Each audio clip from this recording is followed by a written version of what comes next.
পটলের একটা নতুন রেসিপি নিয়ে বন্ধুরা তোমাদের সামনে উপস্থিত হলাম। যদি তোমাদের এই রেসিপিটা ভালো লাগে তো লাইক করো আর শেয়ার কমেন্ট করো, পারলে শেয়ার করো আর আমার চ্যানেলটাকে সাবস্ক্রাইব করো। আমরা প্রথমে ভেবেছিলাম পটল পোস্ত করব, সেই হিসেবে আমি কিছু চারমগজ ভিজিয়ে রেখেছিলাম, কিন্তু পরে মনে পড়লো আমার কাছে পোস্তই নেই। তাই তখন আর সময়ও ছিল না পোস্ত আনতে যাওয়ার, তাই জন্য ওই চারমগজ আর তার সাথে জিরে আর টমেটো দিয়ে আমি একটা পেস্ট বানিয়ে নিলাম। তার মাঝখানে পটলগুলোকে আমি তেলে দিয়ে হালকা লবণ দিয়ে ভাজতে থাকলাম। যতক্ষণ না পটলগুলো লাল লাল হয়ে যায় ততক্ষণ আমি পটলগুলো ভাজতে থাকলাম। আর তার মধ্যে ওই পেস্টটা আমি তৈরি করে নিয়েছিলাম, আর ওই পেস্টের মধ্যে আমি কাঁচা লঙ্কাটা বেটে দিইনি, গোটাই দিয়েছি, কারণ সবাই যে যেরকম ঝাল খাবে সে সেরকম লঙ্কা মেখে নেবে সেই হিসেবে।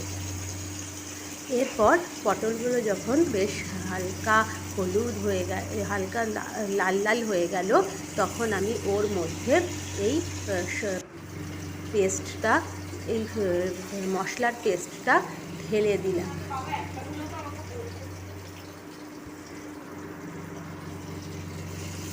মশলার পেস্টটা ঢেলে দিলাম, দিয়ে ওর মধ্যে আমি একটু হলুদ দিয়ে দিলাম, দিয়ে বেশ ভালো করে নেড়ে চেড়ে কষাতে থাকলাম।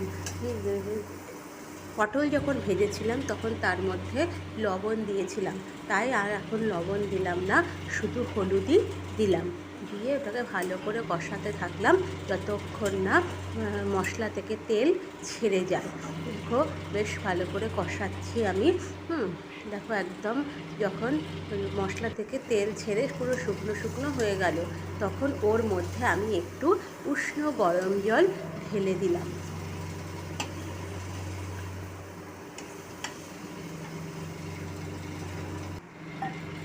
উষ্ণ গরম জল ঢেলে দিলাম, দিয়ে এবার মশলাগুলোকে ওই জলের সাথে ভালো করে মিশিয়ে দিলাম, দিয়ে ঢাকা দিয়ে দিলাম। বন্ধুরা তোমরাও এইভাবে করে দেখতে পারো, পটল খারাপ লাগবে না, আমি খেয়ে দেখেছি।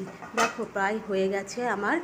একদম ঝোলও রাখবো না, আবার খুব মাখা মাখাও হয়নি, বেশ সুন্দর, মানে ভাতে মেখে খাওয়া যায়। এইরকমভাবে একটা পটলের রেসিপি তৈরি করে ফেললাম আজকে। তোমরাও এভাবে করে দেখতে পারো, আমার মনে হয় না খারাপ লাগে।